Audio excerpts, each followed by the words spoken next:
I'm very excited to introduce you to Fred Noel, Nodel, sorry, from Riviera Horizons and Raffaele Coluccia from SP Developments. And I'm been looking forward to this podcast already for several weeks because I guess it's kind of like the opportunity to see where the younger generation is going into real estate, how you're getting into it, how has it been different from what I had to experience, for the good or for the bad, and then hear your stories, hear a little bit about how you got into this, why you got into this. But let's start with quick introductions. Let's start with you, Rafa. Just tell us a little bit about you, um, how you came here briefly, and what is it that excites you about real estate? Yeah. So my name is Raffaele, as you can hear from the accent. I'm from Italy, and I actually moved to Miami 4 months ago in March. And I was studying economics in Italy, and I did some experience. I started in Italy. I did some short experience in San Francisco. We can cover that later a bit. And I always knew I wanted to do development, and I always knew I wanted to do it in the United States. So the only question was where, like which city: New York, LA, San Francisco, Miami. And seeing what's happening here, it's insane. Like, you can tell us more, but it's amazing. And so I was actually a super easy choice, and I'm very glad I made it. I chose Miami. Okay, good. How about you, Fred? Yeah, so thank you for having us. Really great to be here. So, yeah, growing up, my father was a financial advisor. He managed a portfolio, primarily fixed income. He worked in Brickell, and my whole life, I always wanted to dedicate myself towards the financial sector. I've always been very passionate about that, and the first initial thing was stocks that I started investing in, and I wasn't very good at it. I would lose money in stocks. So, my brother, my brother Luis, who's been a great inspiration to me, he also works in real estate. He started doing real estate, and I was fascinated by it. I'm fascinated by the simple fact that anyone can do real estate. Doesn't matter where you're from, how much money you have. If you have the right deal, the right plan, it can get executed. And I've always been very passionate about nature, and the fact that real estate and nature go very much hand in hand, in the fact that you can't defeat Mother Nature. And whether any development you're doing or deal, whatever it is, if there's an earthquake or there's a hurricane, there's nothing that can stop that. So it's just one of those things or asset classes that really encompasses, you know, what it is that I wanted when I worked. I wanted to tackle something that, although I can make money and have a career, something that would benefit society, whether it be, you know, developing homes, affordable houses, something along those lines. So let's start getting a little bit more specific then. Your interest in real estate, did it go straight to development or value add or multifamily, or when you're saying that you developed a bit of an interest from your brother, is it because he was doing maybe flipping, or what's for you, what did you envision your real estate career would be like when you first started getting into it? So I consider myself a novice in the industry. I've been, I really started understanding real estate just a few years ago. I was in the master's program as well at the University of Florida. And it took me time to understand what it truly is, and how, real estate has shaped the United States, how its system has, real estate in the United States go hand in hand, especially how the mortgage system was constructed, especially back in 2008. It was, my brother did development, and I didn't really understand what real estate was. I thought it was just maybe you're a real estate agent, you're buying, selling homes, but once you get in depth, and there's millions of different aspects of real estate, to development, to lending, to value add, to whatever asset class it is, whether it be retail, industrial, multifamily, mobile home communities, you can delve into whatever interests you. Yeah, you point out something there very interesting that I was just discussing yesterday at the office, is that for people that have disposable income in the US, that they're already making a good money on whatever activity that they're doing, whether it's, retail or they're artists or whatever they're getting money from, they end up in real estate one way or the other. And not just by buying their own house. Real estate has become an asset place in which you're able to reduce your taxing or the taxes on your income taxes just by depreciation. We were talking about the different options, opportunity zones, 1031s, all these different options that are for everybody. So for those listeners that are not in real estate specifically, you're going to end up in it anyway. I mean, indirectly. So that's a great point, Fred. Now, Rafa, I know a little bit more about your past. You're working with SP Developments. How did you get involved into specifically? What was your interest in the real estate world, like multifamily, value add? What is it that struck more of an interest? Yeah, I have to say my interest started. I always liked numbers. I always liked the economics more in general. I think when I was 15, I read, as a lot of people, Rich Dad, Poor Dad. And of course, it was a very simple book, but introduced the concept of like having an asset and like an asset like real estate. They were talking specifically in the book about that. And so I sparked my interest a lot. In the upcoming years, after I kind of got further to real estate, I was more into finance in general, maybe investment banking, traditional private equity businesses. But in my last year of university, I got again super interested because I was like, I like numbers, and as I'm seeing in real estate, it's a lot of numbers. Like you need to know your math, you need to know your deals. Like every number on your deal it has to pencil. And so I was like, I'm really interested about that. And then I discovered what is more like private equity real estate. The fact that you can raise capital, you can go develop the asset, and that's what really interests me, development. Okay. Because it's like I think you can never get bored with development. It's like so much problem solving, and every day, first of all, there are so many things to learn. Like I feel on Excel, I've seen like a lot of things as you would do in a traditional finance job, but it's like just this morning we went to the construction site and I was able to speak with the GC, and he was speaking about the sewer, the pipeline, everything. So it's like, I know, so like there is so much more to learn. Oh yeah. You can never get bored. Well, so actually, you point out there something interesting, and it's what sparked the idea of creating this particular podcast. Is everybody has a different story in how they got into real estate, and so do I. And my story, as I've said before in maybe other podcasts, is that I started with one unit. And actually, it kind of happened. I didn't plan it. And I wasn't even looking at anybody else that was doing it. I just got one unit from a guy that owed us money. So I got it was an accident, basically, a good accident, I should say. And then from there on, I had to understand a little bit more about real estate. And as you just pointed out, the numbers. That was the first thing I started looking at in detail. And I saw how much money that particular unit, it was an apartment of $46,000.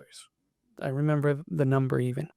I remember also that I ended up selling it 3 years later at $97,000, together with 5 more that I bought during those years. So that was my first 5 deals, let's say, that I got into. And funny thing is, I ended up buying 4 more apartments in the same building, thinking that maybe I struck gold in that particular building.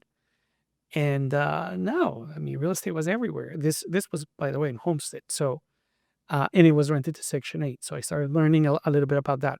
Now, the whole idea, again, back as to why I'm excited about this, is because I would like to show the audience a little bit about how there's different paths that can take you to real estate, and that can take you one way, and maybe they can take you with a little bit of a a shortcut towards value add, and then take you back to development, and then take you all over to property management. I think that was a little bit of my story, more or less. So let's focus on what, and also one more thing that I like to reiterate here, and maybe you can help me, maybe even asking questions or telling me your own stories, is rather than hearing the great stories of how you did something well, I love hearing when you make mistakes. Because as I tell my partners nowadays when I'm doing a deal, some their insurance policy. I've made so many freaking mistakes in real estate specifically that they can rest assured that I'm not going to make at least that same mistake again. Yeah. So, any thoughts for people that are thinking about getting where you guys are at? Maybe guiding them or offering some type of advice as to where to start their real estate career. What do you, I was telling, so I have a younger brother, and I was telling to him, like, if I could go back to high school, I Okay. would work, like, maybe even before, when you are like 15, 16, your summers are free. I would just go on a construction site and work as a construction worker.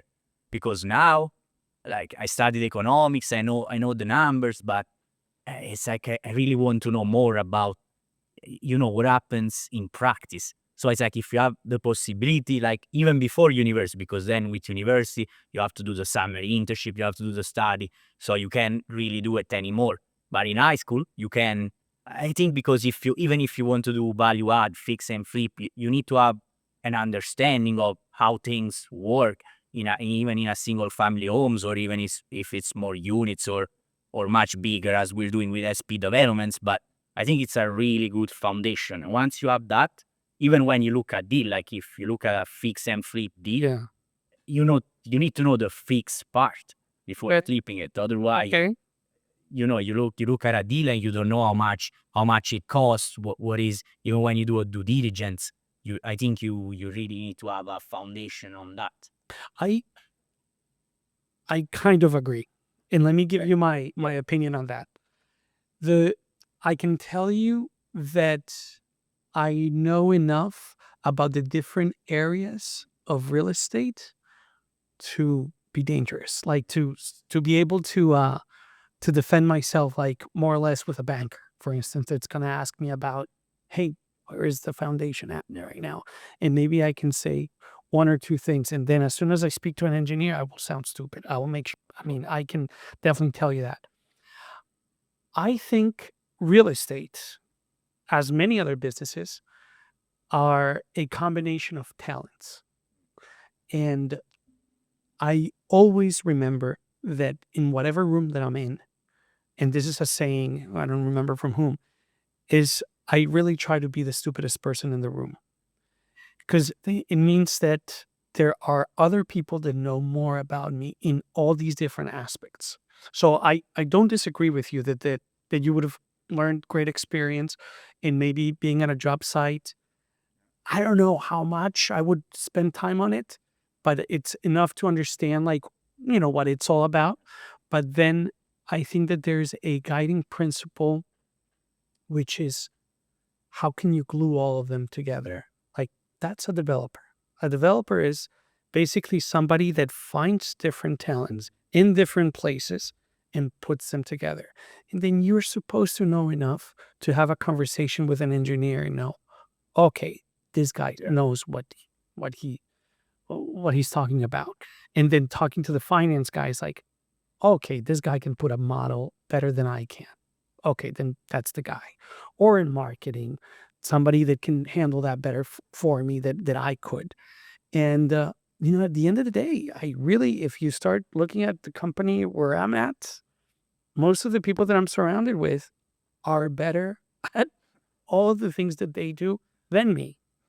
Fortunately, because that means that there's my favorite word in real estate, leverage.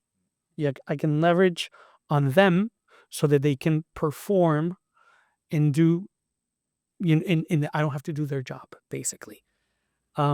What's your take? Fred?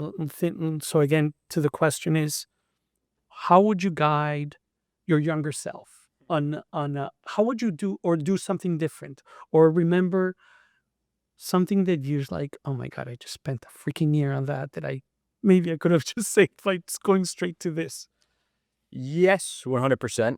I think real estate is hard right now. I don't think real estate was what it was a couple years ago.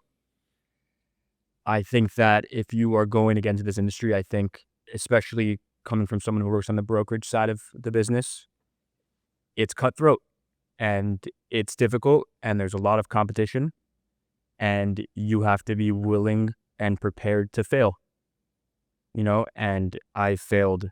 Can't even count on my hands how many times I failed, and you mentioned a valuable point. You need to surround yourself with people who are smarter than you. You need to be the dumbest person in the room, and I vouch for that 100%. Someone once told me, and you and I both play chess, so you can relate, a development is like a chessboard, right? And you yourself, if you move how a bishop moves, you can do what a knight's going to do. You know what I mean? Wow. That's why you have a light squared bishop and a dark squared bishop, so that they can do different things. You can't, so you need to focus on what you're good at, trying to make that exploited and make it profitable, and surround yourself with people and assemble a team for success. Yeah, I like that. The chess analogy. Oh my god, yeah, I'm It's a good- definitely gonna use it. Yeah. Definitely gonna use it. It's a good one. I always have a chess set over there at the office, but now I'm gonna take it out every time. Now you Like got, that. yeah. There's way too many parallels between life and chess and real estate. It's all, Yeah, Yeah. totally. So, Fred, a little bit more about your job. Yeah. Tell us a bit, maybe nowadays exactly what is it that you're doing? What is it that you're doing with at your company, in how at Riviera Horizons, and how's that? Yeah, just describe us a typical day. Or I'm on the phone, I'd say, most of the day, prospecting, talking to people I've built relationships with, trying to find deals. Also at Riviera Horizons, we're developing Pagani residences. okay, The CEO of my company, Mikhail Hamui, that's his project. It's his pride and joy. He's worked on it now bought the land maybe 7 or 8 years ago, and now he's gonna break ground by the end of next year. By the start of next year. So how many units? 70 units in North Bay Village, right on the water. Yeah. And very promising area. And Is it condos then? Or? condos. Okay. Yeah. Okay, interesting. Very interesting. And can you describe us a little bit about your day? Yeah, so I joined recently SP Developments, and I'm mostly doing on helping on the financial part. So it's a lot of Excel. I was joking before. That's like I open Excel. There is not a day I haven't opened Excel yet in last 3 years maybe. But it's a lot of underwriting, and right now a lot of market comps and research, because for me moving to Miami, it's a completely different market. 4 months ago, I didn't know anything about Miami. I've never been here. I moved out of the blue. It's like Miami. I want to go to Miami, so I just took a plane and arrived here. So really, in these months, I had to learn a lot about the neighborhoods, the prices per square foot in every neighborhood, the main street. And a thing I did as soon as I arrived that helped me a lot. So this can be an advice if you go to a new city. It was, so from my apartment, I could see a lot of cranes in the sky. So I just decided to walk to every crane. So I took a notepad, and every construction site I walked to, I wrote it down, and then went home, done the research, like who is the developer, who is the architect, how many units, what is a mixed use, condos, multifamily. So I was able to learn all the big names in Miami, the big developers, the big architects, the main projects that are going on, how much are they selling it for. And actually I put together the database and I published on LinkedIn. And I think maybe you have seen it before during the interview, so maybe that helped me a bit. But I was able also, a lot of people reached out to have a coffee chat like just to know me, and I was able to expand my network so quickly.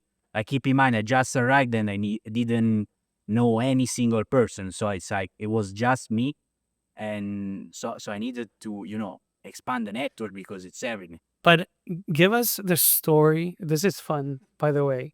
Give us the story on how you landed this job. Because a lot of people, and this might be an interesting way of getting into real estate. Maybe you think, well, okay, I might need a job in real estate rather than thinking about, oh, I need to buy a duplex or a fourplex. I mean, both ways are completely um, okay. I mean, they work differently, of course, because they take you different paths. And I tried one way. You definitely did it a different way. So please give us the story on how you landed this job. Yeah. Okay. So first we have to start. Having studied in Italy, I quickly noticed that if I just send in my resume, I have my experiences in Italy. I studied there. Like, they don't know the university. Most of people, they don't know. I would say a bit they don't trust, but they don't trust it. But that's fair because it's like a person from another nation. It would be just easier to hire, somebody from University of Miami, and it's a safer bet. So I was like, I need to have an hook. I need to have something that makes me different compared to all the other, people my age that are looking for a job in development. And also I noticed in development, the teams are very small. So it's really hard to, it's open one position every couple, maybe once a month. I don't know, but it's not super huge. The teams, they're pretty lean. So the thing I did is I wanted to go to every real estate development event, and in Miami there are a lot. The only problem was that all these events were super expensive, like $500 ticket, 150, 200. You can do it one time, two times, $150, but then it really adds up. You won't. My strategy was basically, I knew that if I just applied, I couldn't get an interview. So I was like, let's just go speak with the president, with the CEO, with the CFO of these big companies, because they were all invited as speakers in the event. And so what I did, I just had this idea randomly one day. It's like, what if I just see who organizes the event, call them before, like a week before, and ask them, of course, doing the usual pitch, like I'm a college student, I'm just starting out. It's like, what do you think if I come help you to set up the event, maybe a couple hours before, the day before, and you give me a free ticket? Actually, nobody said no. Like, everyone was happy because it's free labor, and you're also helping out somebody. So it's amazing. And I have to say, I went to like maybe 5, 6, 7 events before meeting with Regina, that also works for us. And so I received a lot of no's, like hundreds of no's. Like, imagine, to every event I spoke with maybe 70, 100 people, and everybody told me no. But then I went to this event, and funny story is that I spoke with a lot of people, probably the busiest event I went. And it was like 5 p.m. Tomas, the president of our company, was on the last panel, so the last speaker. And and Regina was seated just on the table, like just next to me. And I was so close to not speak with her, because I was like, I spoke with 100 people today. It's like, it's 5 p.m. It's like, I was there since, 5 a.m. maybe. So it's like, it's been a long day. I don't know. I don't feel like it. But, something clicked, and I was just like, nice to meet you. I see you work for SP Developments. And then luckily it clicked. Regina helped me a lot. I met with Tomas, the president, and then I met with you. I met with Camilo. So it's... I love the story because I told my kids the story as well. I think that there's creative ways that you can find. This was to get a job, and I think it worked for almost any industry for that matter. But in real estate, you can get into it in so many different ways. The Are you, Fred? Do you think you're going to become? You want to get into the investment part directly? Are you already an investor, or are you just doing brokerage? Can you tell us a little bit more about your ideas and where you want to get to? I would ideally like to get onto the principal side. Okay. of course. Not so sure, to be honest with you. I like to, if I have a 1,000-mile race, I gotta walk 25 miles and then go to sleep and then try again the next day. So I can't really tell you. I have goals and aspirations for 5 and 10 years down the line. Of course, I'd like to develop, own a bunch of units, but I prefer to take it a day at a time and try to learn as much as possible. I think right now the world is evolving too quick with artificial intelligence and everything that's happening, and it's best to position yourself for success. I completely agree, and let me just echo what you just said in a different way, because I get a lot of questions from people that maybe are seeking mentoring, or they want to follow maybe my footsteps for that matter, and of course they ask me, it's like, okay, where are you at right now? And sure, we have a company that's managing 5,000 units and another one that's developing 1,600 units. And they're like, okay, I'm gonna get there. And then I even got a question from one younger guy, and he said, "So where were you at when you were 28?" I'm like, "What the number come from?" Oh, he's 28 years old. So I'm like, it doesn't matter. It doesn't matter. Like if you start comparing it to where I was, or where I was, what your age, doesn't matter. I like what you said, which is you got to take it one step at a time. When climbing the Everest, you cannot think about just being on top of it. Just do the first step, and the next one, and the following, and they will follow. And then as you start getting momentum, you'll start seeing that things are going to happen. But be constant, and be in the nose. I don't even know how many no's I've received my life. Now I almost like them. Yeah. Now I'm like, okay, great. This guy said no, so I already know that I don't need to waste my time on it. Let me try the next one, and let's keep moving. Like, and by no's I mean lenders, investors, sellers that I'm trying to buy a property from, any deal that I'm trying to make. Like it's a constant battle against no's. So if you start creating that big thick skin against the no's, you're gonna be happy. I think we talked about this at one point. Is like the 21 no's, right? That if somebody told you that by the 21st no, you would be a millionaire, how would that change hearing your first no? Which is like, oh my God, I'm one no closer. And then the next one and the next one. So there will be plenty of no's in real estate. There will be Too many. well, you At time. I hear no. you probably are yeah, probably too many. Yeah. So I guess that's one thing that if you can't take that, then be prepared, because that's one thing in real estate. You will get a bunch of no's, but it's so much more rewarding once you get the final yes. If it was a yes after 3 no's, yeah. If it's a yes after 45 no's, it's totally like you savor it a lot more. So but anyway, guys, let me do this. Let me break it down. Like, do you have any questions maybe for me? Something that you might want to know as to what I did, maybe closer to where I was your age, or something that, yeah, anything for that matter. Let's open the mic. I would like to ask you, so since I'm almost there, I would say it's like, so when we were talking like buying your first units, Yeah. I like for me, like it looks scary. It looks scary because it's like, I feel once you are already at 5, to go from 5 to 10, it's gonna be easier. 0 to 1, I feel it's like the worst. It's the biggest jump. Are you thinking of buying your first property right now? Yeah. I'm like, we were discussing, like maybe a fix. And also there are so many options. It's like fix and flip, buy, so maybe develop even a small property. It's like there's so many options nowadays, and you have access to all of them because with ChatGPT, you have no excuses basically. Like if you want to do something, Yeah. you have all your answers in your phone, in your laptop.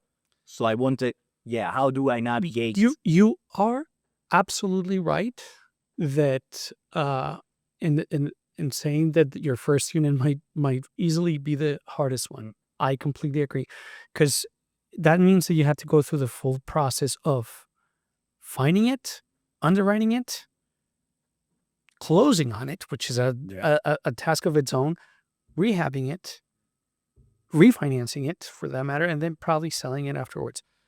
What's called the BRRRR, right? Buy, Burr. remodel, rent, Renovate, refinance. renovate, refinance, repeat. Yeah, something like that. So anyway, you gotta get I would say, ask questions. And this is where you start asking so many questions. You're gonna find few deals, and there were a lot of people that have brought me deals, and either friends or people that I know. And I was just telling the other day, like, two people out of the blue came into the office. I never met them in my life. You saw them, right? And they were, and they said like, "Oh yeah, we just bought 2 condos, and we have a problem." And they don't know me, I don't know them, and I'm like, "Okay, what's the issue?" Is, well, I think we made a mistake, because now they have special assessments of like $50,000 each, and they bought the apartments for like $140,000 each. So it was they were renting them for 1,800. So it looked like it was a 14 cap, like a 12 cap, 14 cap, something crazy. I'm like, no way. Let me look at this. And then I found out a little bit more about the special assessments. So it's very easy to make mistakes. And it's very easy to make mistakes in Miami. You probably know this as well already. Miami is a jungle when it comes to bad deals. So get advice. You're going to be getting advice from a bunch of people. Like, the one problem that they had is that they bought cash, so they weren't forced to get an appraisal. They could have, but they decided not to. And an appraiser would have said, There's an assessment. there's an assessment.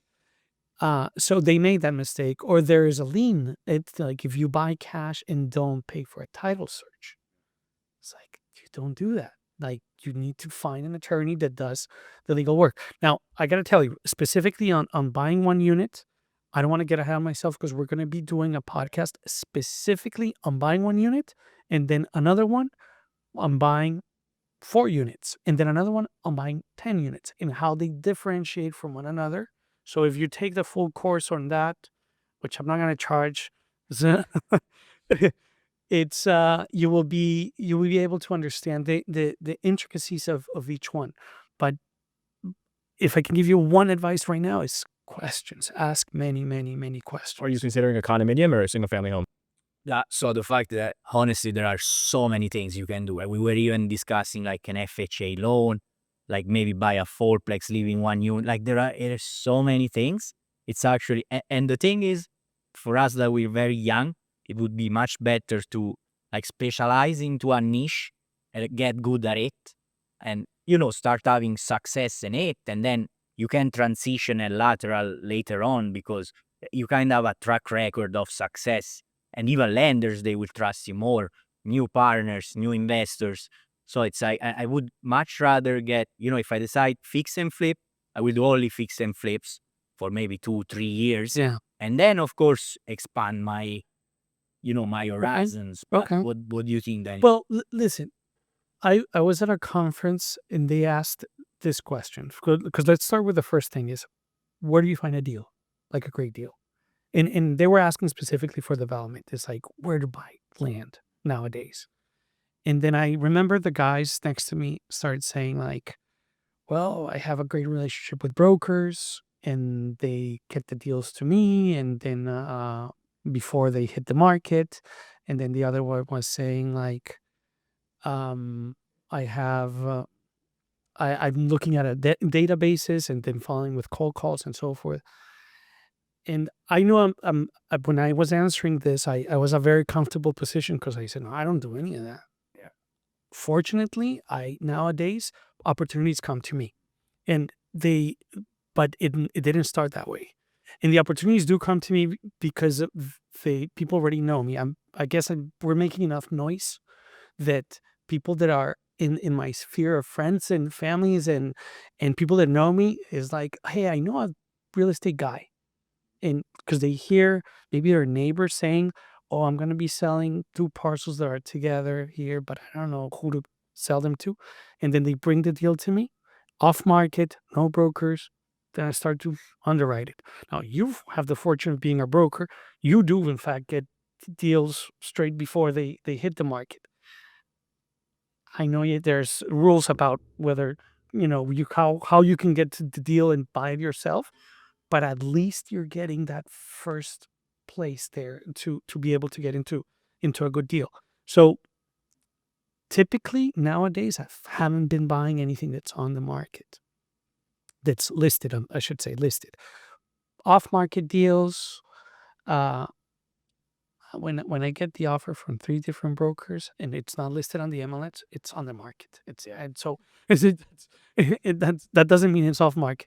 Off market deals are more like friends of ours or properties that we manage, and the owners come up and say, "Hey, would you buy my property?" Like, yeah, that sounds interesting. And then pay never turn off your radar. Like, I'm on a barbecue and I'm talking real estate and I hear divorce and I'm like, "Oh, really? What happened here?" And then, "Oh, what's gonna happen to the house?" Like, I mean, back then, I'm not buying houses anymore, but I used to buy deals like that. And or I remember doing I ended up buying 4 properties, yeah, with the same guy. It was a realtor. And he would come to me and say, like, "Hey, if I bring you an amazing deal, would you put up the equity for it?" I'm like, "Yes." And in fact, one deal, the first one, amazing. I don't know how he got it. Oh, well, I know how he got it. I'm sorry. He was the property manager for it. So he was able to secure it directly. Then the next one also that he was managing, then the other one was from a friend of his. But then the fourth, fifth, sixth deal and all this, I started seeing a pattern. There were horrible deals. And I'm like, "What the hell is going on? Like, where are you getting these deals?" And then I noticed that they were from a wholesaler that he was getting, and he was just forwarding the deal to me. So obviously, the difference between the true off market versus the not. Now, you two guys have a particular skill that it's very important. Is that you know how to underwrite, which is probably the trickiest part of real estate. Is you don't want to you want to do a bad deal. So you know how to underwrite a property. Maybe, of course, on the video, I'm going to be explaining the specifics on a fourplex or a triplex with something smaller than what SP Developments is building. But once you get the hang of that, then the rest is how to negotiate, maybe how to get the best price. And for all this, there's so many mentors aside from me that are going to be teaching you the whole way. Get a good friend that's an attorney, get a good friend that's an accountant. Important as well, but more important when you already bought it. Yeah. But all these things so that you're ready to purchase an opportunity. So just keep your eyes open, I think. Do you think now is a good time to purchase real estate? So I get that question a lot, and I appreciate the question. And I think that my answer is always. There's always a time to buy real estate.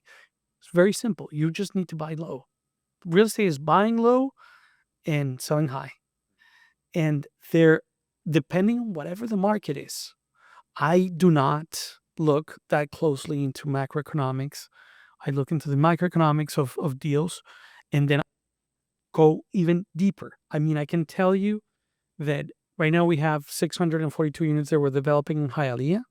That market is so different than 25 blocks to the west.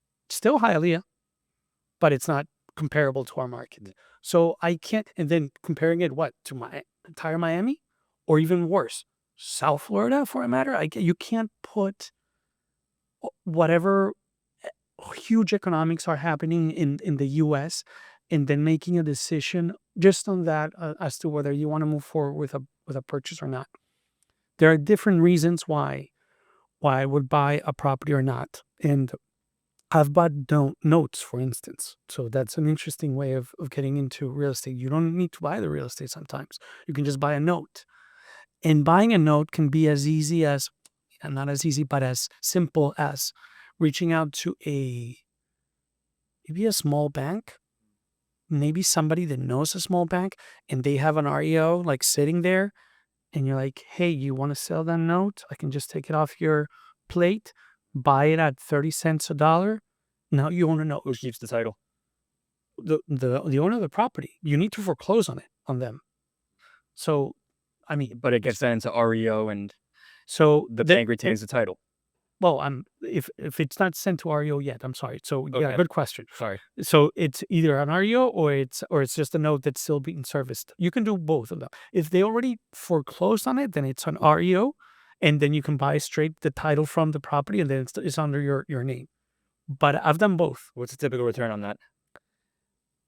It's crazy different. So I'll give you an example, a story for on particular story that, and this happened after 2007 crash.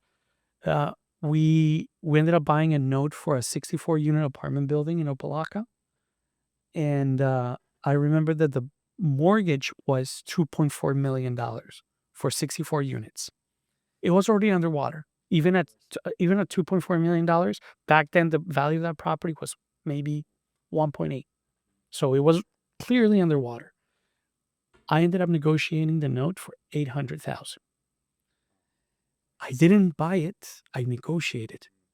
So I had like an agreement by email, basically, that I was going to purchase it, not even under contract, nothing. Then I go to the seller, or not the seller, I'm sorry, the owner of the property. And as soon as I said like, hey, listen, I bought your note, he got pissed off. He's like, okay, you're at the bank now? Get the fuck away from my property. Like, I'm like, no, wait. Let me explain what we can do here. So, because if we can reach a deal, you just want your money, you want to try. He's like, no, I'm going to get plenty of money because I'm suing the bank. I'm suing Chase. I'm like, really? For how much? For $3 million. Because they didn't ask for me to get the right insurance, and because of that, my property was hit with a sewage issue, and now that's why it's not worth as much money. So it's their fault. So I'm going to win that lawsuit. Like, really? And then I was thinking fast. It's like, okay, so wait. So I have a note saying that you owe me $2.4 million, and you're going to get $3 million from the bank. Yeah. It's like, yeah. Well, guess who's going to be first knocking on your door for the $3 million or for $2.4 million? Like, okay, how about we do this? You keep the lawsuit, keep going after them. You'll collect on that. I don't collect on any of that. I'll even give you $30,000 now, and you give me the keys. So he gave me the title to the property at the same time that I'm buying the note for $800,000, and I got the property for $800,000. And I didn't have to foreclose. I didn't have to go to attorneys or anything like that. So, and that's just one example, but there's going to be plenty of opportunities like this in which you can, if you find somebody that has even buying a lien from all these HOAs, like everything that's happening right now.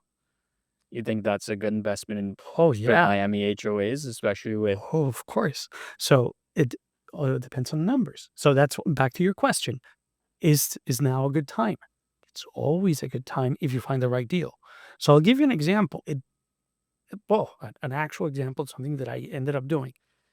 A lady has a reverse mortgage. Okay. And she's 90-something years old, stops paying her association. I'm guessing she stopped paying her mortgage as well. And the association foreclosed on her. The association basically took title of the property, except she has a loan on it. So the loan precedes her. So there's going to be whoever wants, if the association wanted to take full possession of the property and ownership, they would have to pay off that first mortgage. And the first mortgage was for $800,000, and the property was worth maybe $600,000.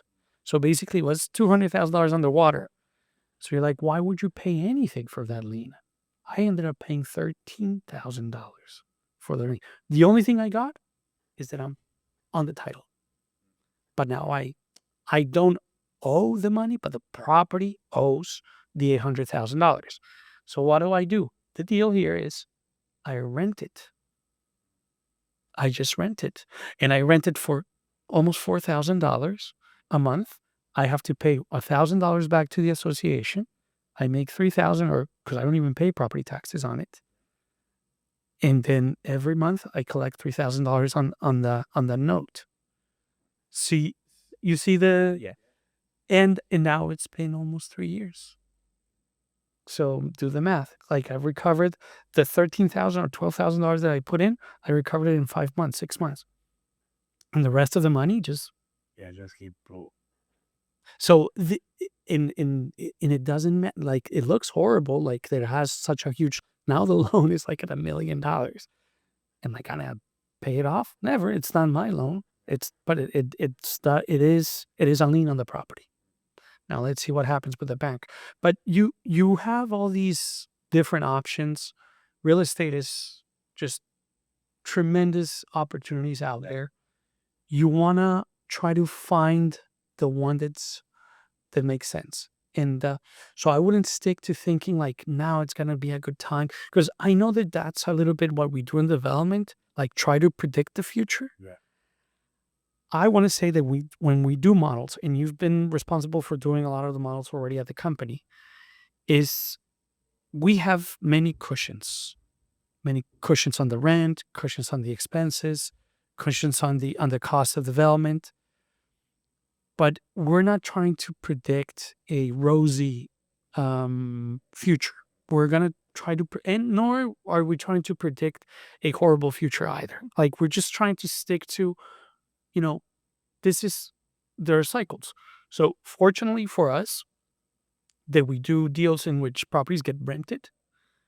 I can just, if it hits me on the bottom part of the market, I'll just wait. As long as I did the numbers correctly on the rents and the expenses, rents are not as flexible as values of property. They wait before you start going vertical. No. So right now we're going we're going to be going vertical on these 600 units.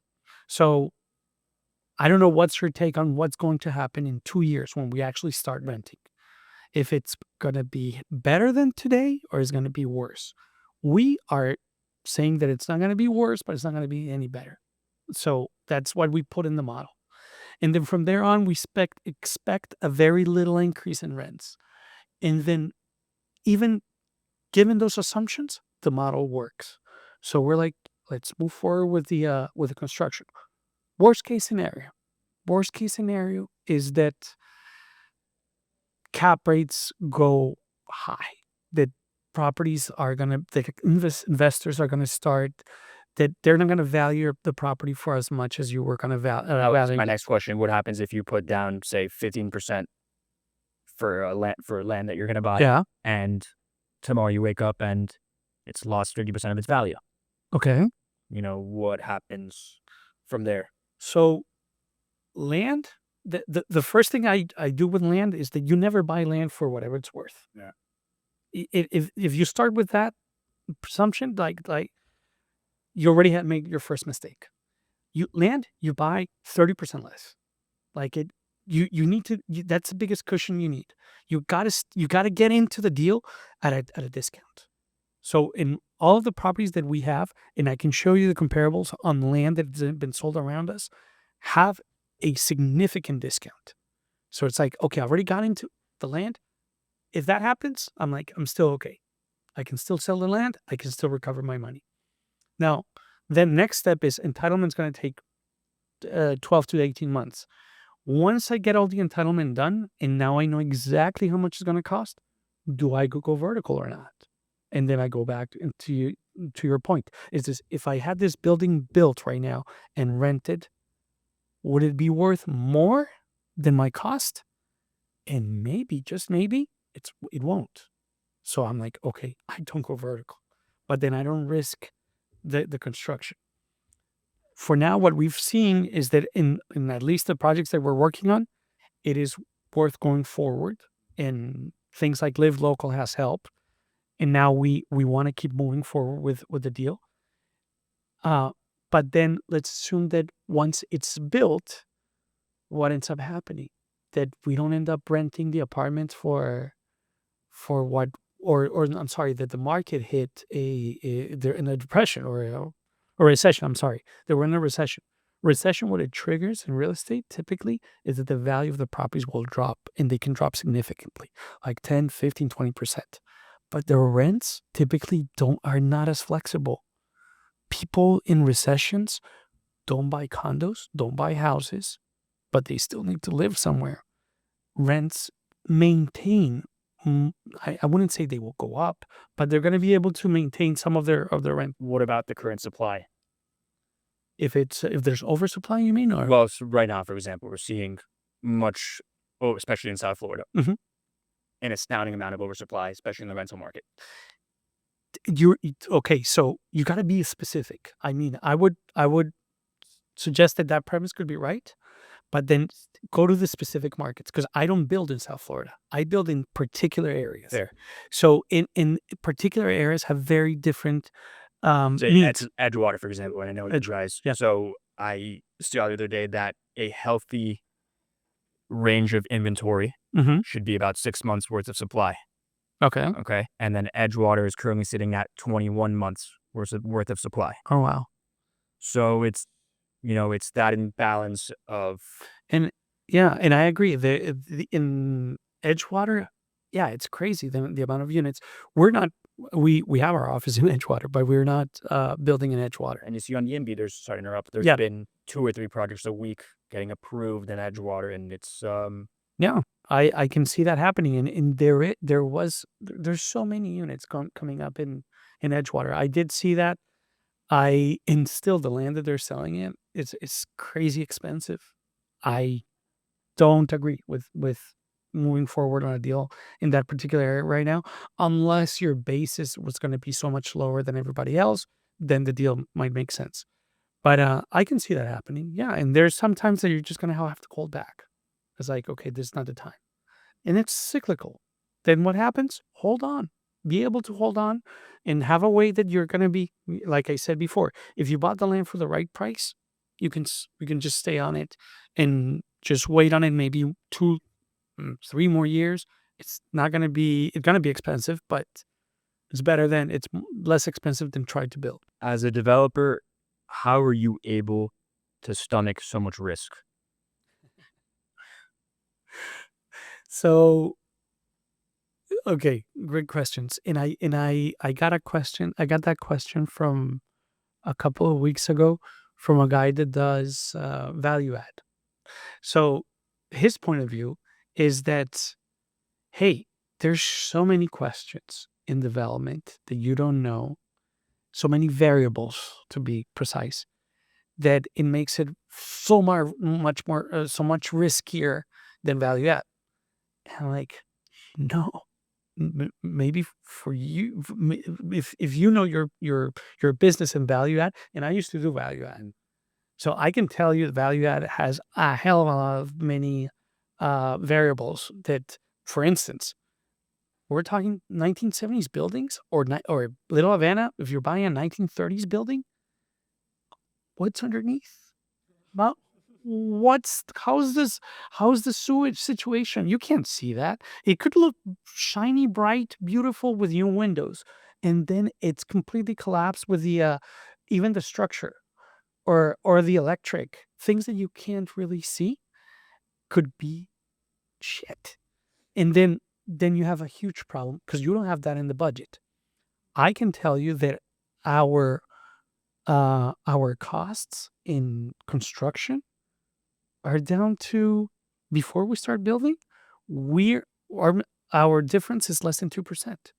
And the reason why is because we do GMP contracts, guaranteed maximum price contracts with GCs. So it's a fixed contract with, before we start construction, we have already agreed is I give you $85 million, you give me $240. So, and they're bonded.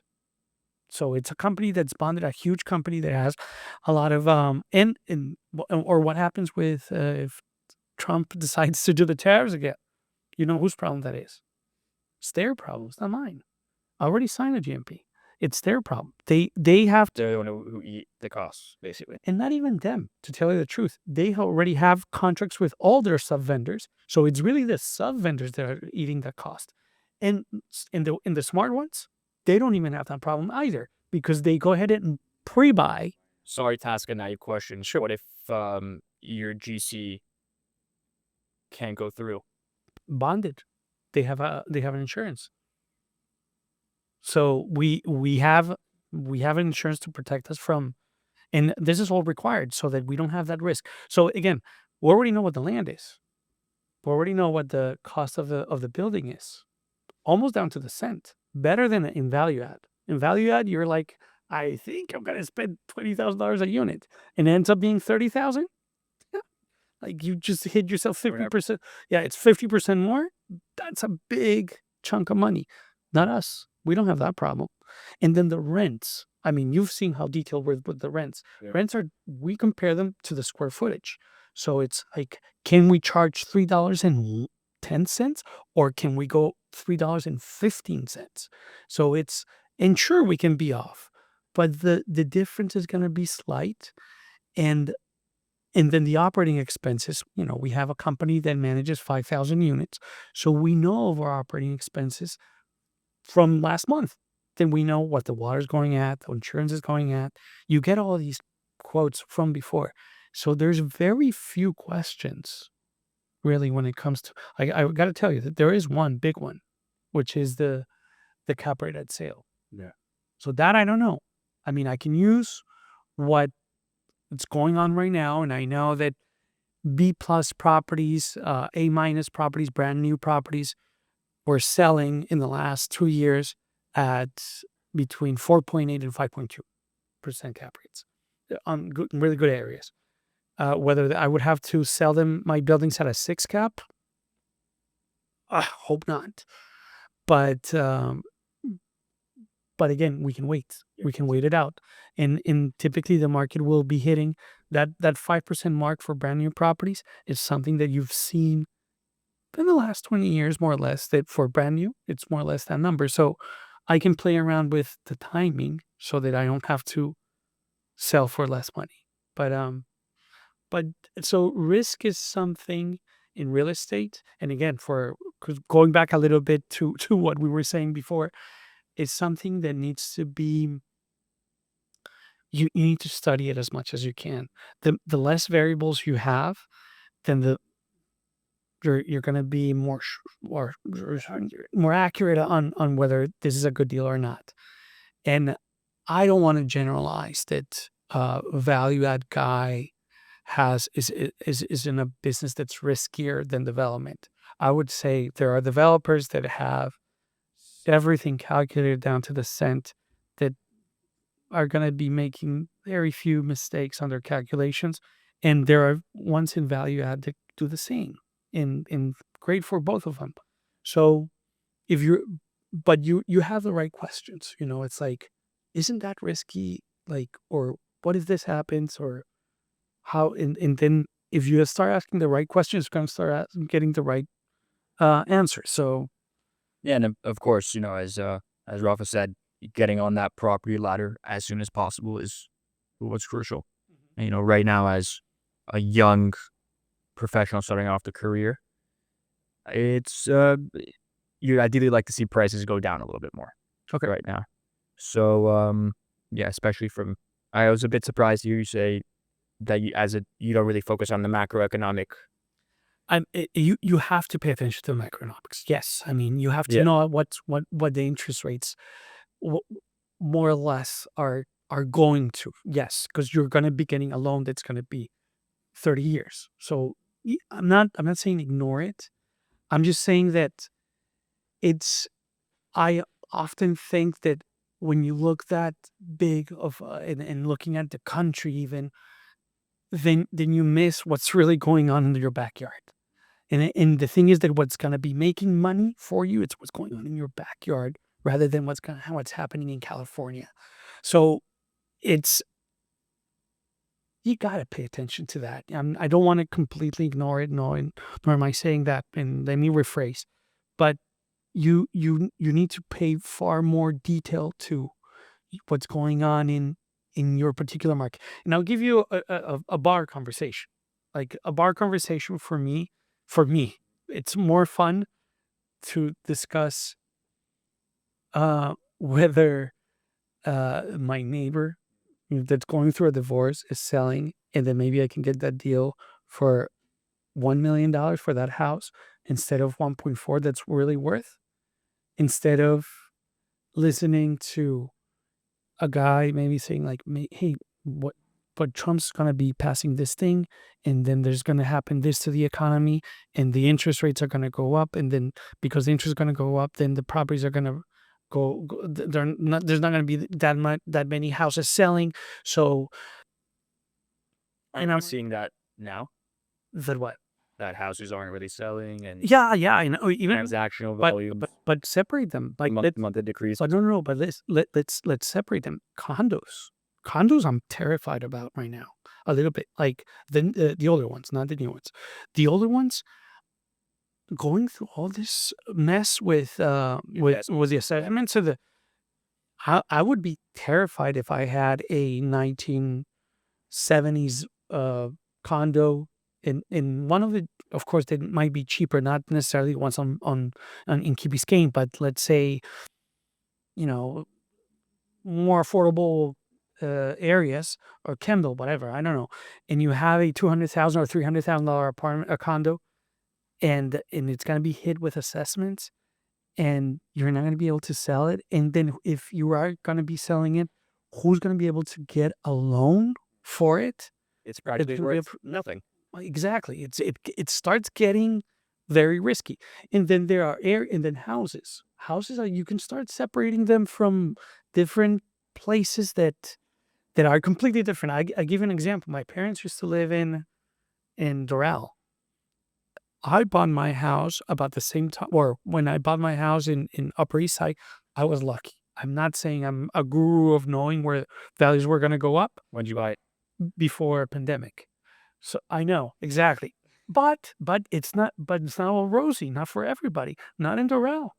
Properties in Doral didn't go as they didn't take a percentage hike as high as the ones that Upper East Side did.